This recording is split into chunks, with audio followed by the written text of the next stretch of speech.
Number 25 લીંબાયત। સંજયભાઈ, તમે નાઇટમાં સફાઈ અભિયાન પર નીકળેલો શું કારણ?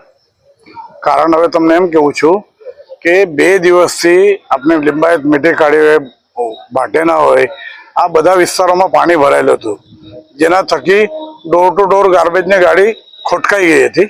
પાણી ભરાઈ જાય એટલે નહીં આવતી હતી કે બીજે કામમાં પડ્યા હશે, જેના કારણે અહીંયા લોકોમાં ડોર ટુ ડોર ગાડી ન આવવાના કારણે લોકોના ઘરોમાં જે કચરો થયો એ લોકો બધા રોડ પર નાખી દીધો। અહીંયા અમે સંગમ બેન્ડ પર છીએ એટલે સંગમ બેન્ડથી અમારે પોલીસ સ્ટેશન સુધી, સંગીતાબેનના ઓફિસે પોલીસ સ્ટેશન સુધી જવાનું છે અને સફાઈ અમે કરવા બેઠા છે। લગભગ 6 ટ્રેક્ટર જેટલું સ્લજ કચરો આવી જશે, પરંતુ એનું મૂળ કારણ એમ કહું છું, આજે સંગીતાબેને કંઈક અહીંયાથી વિસ્તારમાં રાઉન્ડ લીધો હશે, એમને કચરાના ઢગલા દેખાયા એટલે એમને મારા સાથી કોર્પોરેટર જયેશભાઈને મને કીધું કે ભાઈ તમારા વિસ્તારમાં આટલા બધા ઢગલા છે, તમે ધ્યાન નથી આપતા। તો અમને પણ ખરેખર લાગ્યું કે આવી રીતના હશે તો હોવું ના જોઈએ, આરોગ્ય માટે આપણે કોન્શિયસ હોવું જોઈએ।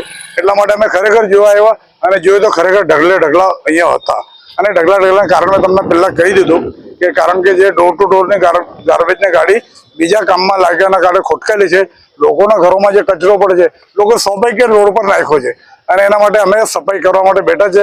સંગીતાબેનના આદેશના કારણે અમે આ બધું કરી રહેલા છે। લગભગ સવારે 6 વાગ્યા સુધી બધું ક્લીન કરી નાખશું, એ અમે તમને બાંયધરી આપીએ છીએ। જી, આપનું નામ? Advocate Jayesh Chandekar, ward number 25 લીંબાયતનો કોર્પોરેટર। જયેશભાઈ, વરસાદ પડ્યા પછી ગાડી આવતી નથી ડોર ટુ ડોરની, તો તમે શું કામગીરી કરવા તમારી ટીમ નીકળેલી છે?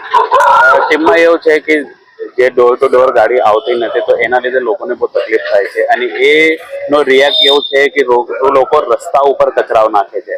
તો મેં તો આ વિડીયોના માધ્યમથી અપીલ કરું છું કે આજે નહીં તો કાલે ડોર ટુ ડોર ગાડી આવશે, એનામાં તમે કચરા નાખો। રસ્તા પર આપણે કચરા નાખીશું તો આપણા બધાના સ્વાસ્થ્ય માટે હાનિકારક છે। તો અમે આજે રાત્રે હમણાં નીકળ્યા છે અને નીલગિરી સર્કલ સુધી ત્યાંથી સ્ટાર્ટ કર્યો અને આ બધો વિસ્તાર આગળ અમે જતા છે અને જેટલા વહેલા તકે અમે એ સાફ સફાઈ કરવાના છે। કેટલા દિવસ લાગશે હજુ આ ડોર ટુ ડોર ચાલુ હોવામાં? એ તો વહેલા તકે અમારી કોશિશ એ જ રહી છે કે વહેલા તકે આપણે શરૂઆત કરીશું। કાલે પરમ દિવસમાં શરૂઆત થશે તો એ સારો, કેમ કે જો આપણા વિસ્તારમાં પાણીનો આટલો મોટો સંકટ આવ્યો હતો તો એના લીધે જે ડોર ટુ ડોર આવનાર જે ગાડી છે એ અટવાઈ ગયેલી છે, એના લીધે આ તકલીફ થાય છે।